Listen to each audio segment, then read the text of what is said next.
What up, YouTube? Got another video for you guys. I've already posted this video up, but I posted the wrong video. Some of the information was wrong, and it was kind of I just picked the wrong one out of when I uploaded it, and I didn't realize it until one of my subscribers brought it to my attention. So thank you very much for bringing that to my attention. I decided to go with a whole new video on the axe. So here's the CRKT Chogan. It's designed by Ryan Johnson. Comes with a Kydex sheath here. These eyelets right here are exactly 2 inches, so it is Tech-Lock compatible. There's grooves at the top, left and right, eyelets all over the place. So as far as mounting this to a pack, there's a bunch of options on this. It does come with a buckle there to hold and retain the axe. Although the retention on the Kydex sheath is really good.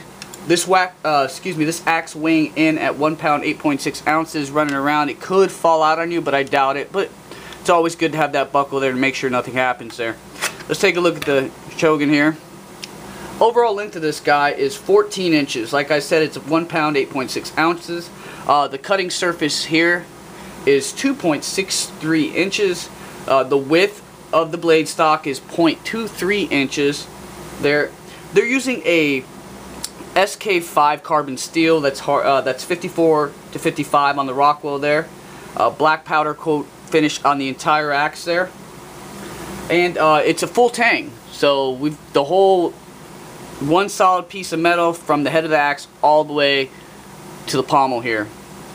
They've got some nylon, some glass-filled nylon for the scales there, with this contoured design in here. I don't know if it's injection molded or if it's actually milled, but the pattern is reminiscent to your ZT200, or I have a HK Conspiracy, and the pattern is very similar to this, and from owning this for a while, the grip is excellent on this pattern. I won't know exactly how this feels until I actually test it, which I'm going to do. The one cool thing about this handle is it's recessed back from the tang, so if you do miss striking or cutting something, you're not going to damage the handle, so that's a really good characteristic. Another good characteristic is the grind on the head of the axe starts way back here and tapers down. So it's going to have a lean cutting edge with a secondary bevel, which should aid it in getting through most of your typical wood processing stuff. I wouldn't recommend trying to cut down a big giant tree with it, but it should be able to process your normal, your normal stuff and get a fire going and all that good stuff.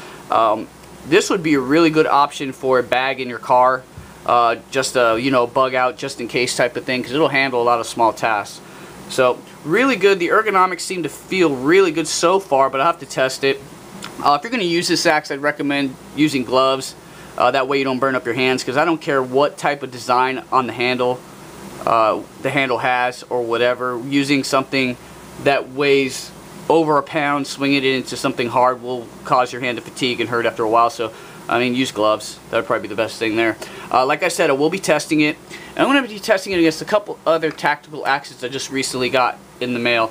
Although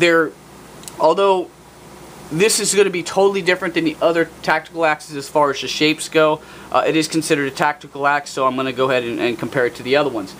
First off, I'm going to be comparing it to the SOG Fast Hawk, which is about 1.5 inches to 1.75 inches larger. The weight is actually, I believe it may be about the same or just a tad bit heavier, so that should be interesting. Totally different grind to that, so should be a good, nice comparison. Although this is my buddy's axe, and I did resurface the edge on this, put a convex edge, but it still will add some valuable information when I do the testing and comparison. Next one is what I recently got in, was the M48 United Cutlery tactical axe here. There again, it's about 1.5 to 1.75 inches larger than the Chogan, and a totally different grind here, but definitely a tactical axe, and valuable information to get from testing this against there. So, and last but not least is the Schrade SCAXE3, which is a bit larger than the Chogan, probably by about 3 inches. It's a lot heavier, and it should be interesting. I did a cut test before with some machetes and whatnot, and it was funny because it seemed like even though I matched up the Gilhibben against the K-Bar Warthog, and I had a Chinese machete, and then a couple other options there, and even though the gill hibben was big and hefty or whatever, it did not perform nearly as well as the other knives, because when it boiled down to it, edge geometry had a lot to do with it.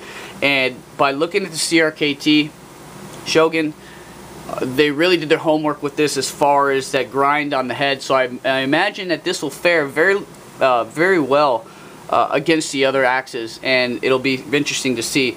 I'm thinking that it may end up being just like my last cut test, where it wasn't really the size that mattered, but it was the edge geometry and its that enhanced its performance there.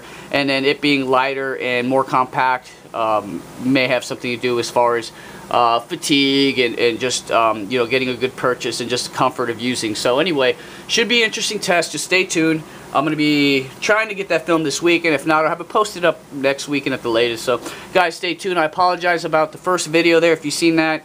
Like I said, some of my information was a little wrong. I uploaded the wrong video, and I apologize. As always, I appreciate the support. All your subscribers, all the new subscribers, all you guys that comment, thank you so much. I appreciate it. And as usual, if you have a comment or question about this axe or the test that I'm going to be doing, or recommendations, just post it below and I'll get back with you. Just taking a look at it real quick before we sign out.